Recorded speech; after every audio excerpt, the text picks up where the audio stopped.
Hello, hello, hello. How you doing? Hope you're having a fantastic day wherever you are. And if you're watching this live, happy Thursday. And if you're watching it on recording on our YouTube channel, hope you're enjoying whatever day of the week it is, whatever time of the day it is. I am David Fisher, also known as D Fish, and this is another in our series of episodes where we look at how financial service professionals can become more effective Sales Sherpas, how they can be more effective guides for their prospects, clients, and their network in general, especially during this time where we can't necessarily go out and meet people at a conference or have a meeting at a coffee house. How do we really use digital tools as well as all of our offline human-to-human skills to build relationships and move business forward? So, by the way, if this is the first time you're tuning in,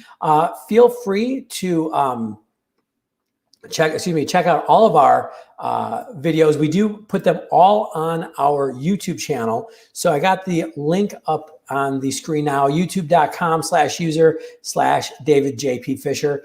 We have all of our episodes archived there, all of our episodes from all of our different series, and all of the videos I make for basically everything. There's hours and hours of video on all topics like sales, being a sales Sherpa, networking, LinkedIn, online communication, professional development, all kinds of really cool stuff. So definitely check that out.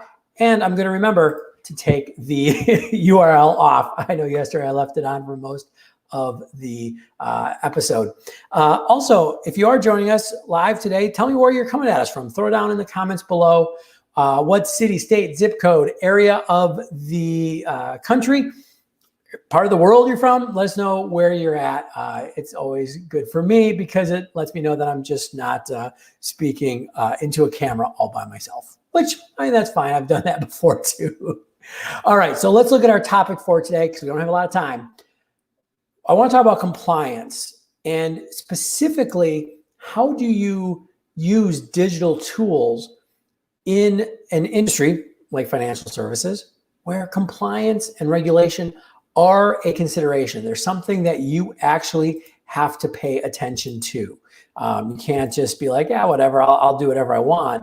You have to be able to, follow the rules. And I will suggest, and I'm suggesting to say, like, I'm not an attorney, I'm not a legal expert. Nothing I'm about to say is legal advice. In the end, always go and talk to your attorneys and your compliance department before you do anything if you're not sure.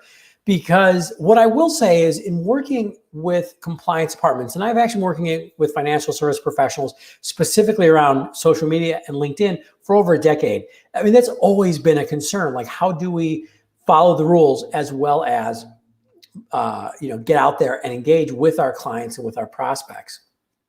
I just realized that the light coming in from the window is totally shifted.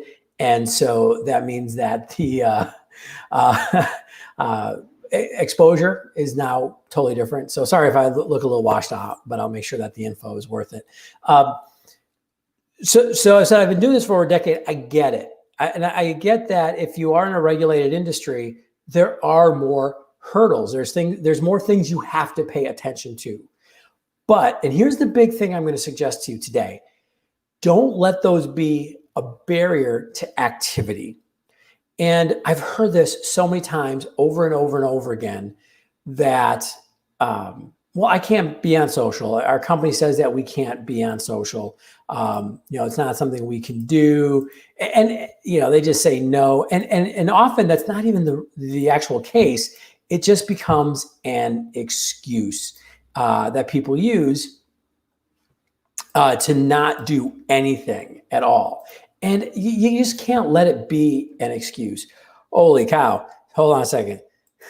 This is the great thing about live video is it can just change with the sun coming out from behind the cloud. All right, I think we're a little better here. Wait, let me check something. Maybe I can make an adjustment on our camera here. I think we should be better. All right, okay. Now I'm not a white, washed out ghost face here. So anyways, going back to this idea of working with compliance, so it has so often been an excuse that we use to not do anything. And what's really interesting in talking with a lot of leaders in compliance areas of the business. Now, one thing I'll say is this is going to depend a lot upon what your specific role is, what your specific industry is. Are you in an industry that is federally regulated? So you might have FINRA or SEC compliance issues to pay attention to. Is this, or are you doing, for example, different types of insurance, which are more regulated on a state level? I get it. There's a lot of different permutations here. But what I will say, as an overarching path to being more engaged on social, is to look at your compliance department as an ally, as someone who's going to help you engage and share your message and do it in a way that is compliant, the following rules. Because, compliance, really part of it is there's a CYA nature to it. And that's okay. They're trying to keep the larger organization out of trouble, but also you. That's a good thing. We want people who are trying to keep us out of trouble. So here's a couple things that you can do to make this less painful. One is take a little bit of time, half an hour in the next week, and go through any guidance that has come from the financial, the compliance department in your organization. Again, this might be different. Maybe you're just an RIA and you're completely separate, but you still probably have some guidance coming from the broker dealers you're working with. You might be in a larger firm that has a very well established guidelines. Maybe you're very, very independent, but you still got to follow the rules of your profession, of any licenses you have and whatnot. Actually go do some research. I said, you'd be amazed that we can find in a half an hour to an hour, especially because the rules have changed in many industries and for many regulatory bodies over the last couple of years.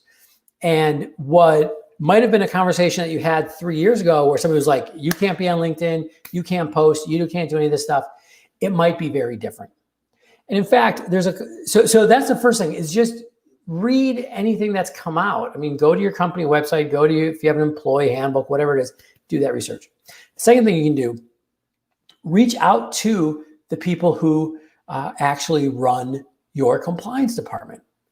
Even if it's just to say, hi, I know that because of the last 6 months, there's a lot more that I'd like to do on social. Can you point me towards some of the specific resources that our organization has? Because I want to make sure I'm following the rules, but I want to make sure that I'm leveraging these tools as well. I want to make sure that I am engaging with people, that I am building relationships, that I am sharing content, creating value for the people who are my prospects, my clients, and my network.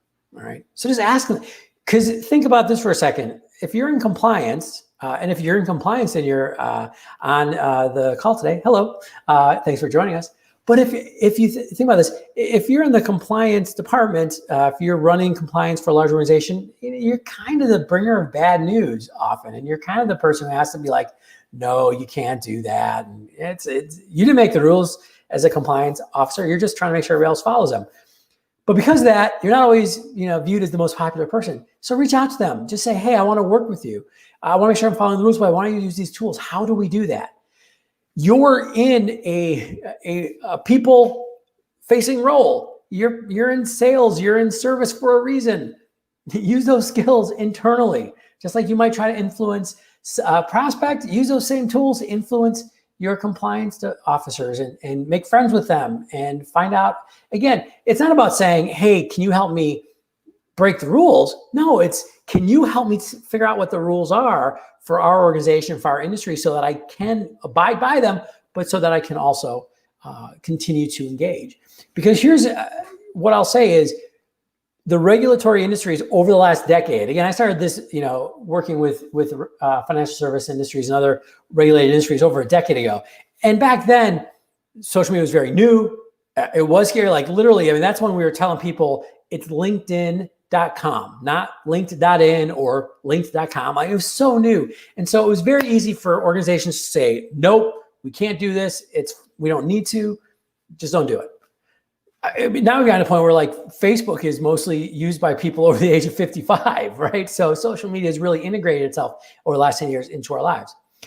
But so we've seen not only have things change, but to give you an idea, these are some of the FINRA regulations, right? So this is not applicable to everybody, but here's just what FINRA says.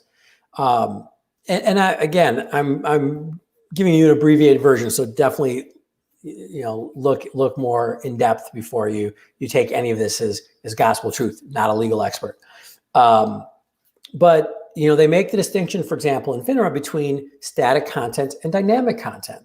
So static content is stuff that gets put up and stays. So, for example, your LinkedIn profile, right, or a website, or any social media profile, something that is created, put up there and done, and just left there, versus how you're using dynamic content, which is actually the engagement, the conversation that you might have when you post something on LinkedIn, let's say, or when somebody posts something and you comment on it. So they view those two things differently. And by the way, they don't say that you can't do any of that.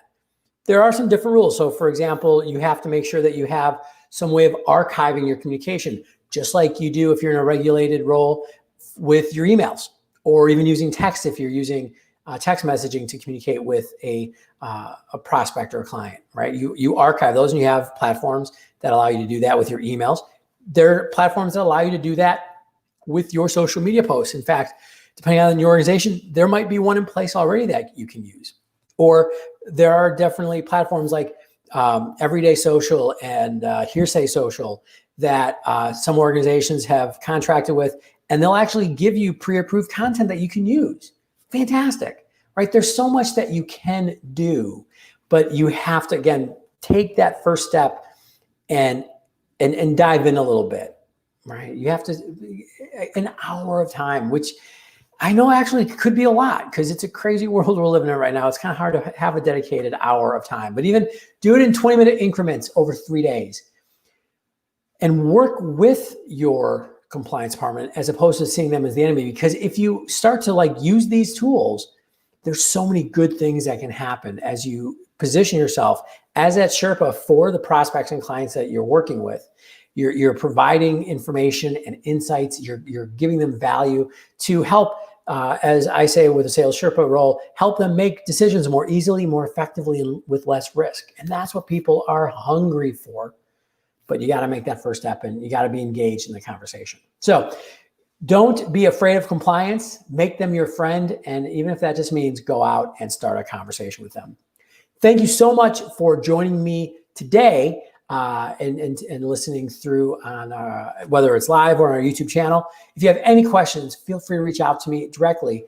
Next week, we're coming at you Monday through Thursday for the next 4 sessions, all at noon Central. So if you make it live, fantastic. If not, we will have everything up on the YouTube channel. That's all I got for you. Enjoy your weekend and have a great day. Bye.